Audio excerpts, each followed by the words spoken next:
Praise lord. మన ప్రభువైన యేసుక్రీస్తు నామములో మీకు అందరికీ వందనాలు, శుభాలు. ఈ దినానికి దేవుడు ఏర్పరిచిన వాగ్దానము సామెతల గ్రంథము 14వ అధ్యాయము 11వ వచనం. భక్తిహీనుల ఇండ్లు నిర్మూలమగును, యథార్థవంతుల గుడారము వర్ధిల్లును. దేవుని బిడ్డలారా, భక్తిహీనులు, యథార్థవంతులు ఇక్కడ ఇద్దరు కనబడతా ఉన్నారు. భక్తిహీనులు వారి ఇండ్లు ఎప్పటికైనా నిర్మూలమవుతుందంట. ఎందుకనగా దేవుని వాక్యం తెలియజేస్తూ ఉంది, ఇసుక మీద ఎవరైతే తన ఇండ్లు కట్టుకుంటాడో వాడి బుద్ధిహీనుని పోలినటువంటి వాడిగా కనబడతా ఉన్నాడు.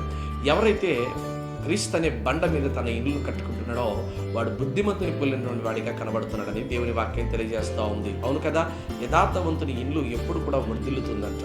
వర్ధిల్లడం అంటే ఒక రోజుతో వర్ధిల్లడం కాదండి, దినదినము క్షేమాభివృద్ధిలోకి ప్రతిరోజు డే బై డే వాళ్ళు ఇంక్రీజ్ అవుతూ ఉంటారు. ప్రియమైన బిడ్డలారా, అదే రీతిగా క్రీస్తు అనే బండ మీద ఎవరైతే ఇల్లు కట్టబడతా ఉందో, అనగా దేవుని ఆజ్ఞలకు ఎవరైతే లోబడి ఉంటారో, దేవుని ఎవరైతే ప్రేమిస్తారో, భక్తి కలిగిన జీవితంలో ఎవరైతే ఉంటారో వారి ఇల్లు ఎప్పటికి కూడా వర్ధిల్లుతూనే ఉంటుంది.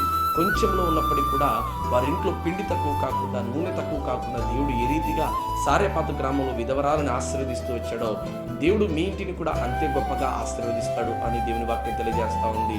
దేవుని ఇల్లంతటిలో నమ్మకమైన వాడు మోషే గారు కదండి. మరి ఈరోజు నీ ఇంటిలో దేవాది దేవుడు ఉంటున్నాడో లేదో ఆలోచన చేయి కదా. జక్కయ్య ఇంటిలోకి యేసుక్రీస్తు ప్రభువారు వచ్చినప్పుడు రక్షణ వచ్చింది కదా. ఈరోజు నువ్వు భక్తిహీనటువంటి స్థితిలో నడుచుకుంటున్నావేమో, అయితే నీ ఇంట్లోకి రక్షణ లేదేమో.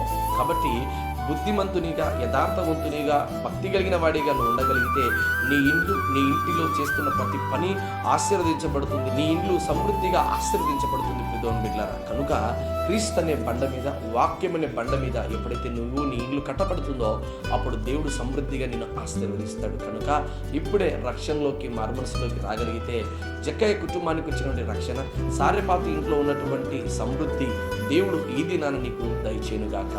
ఆమేన్.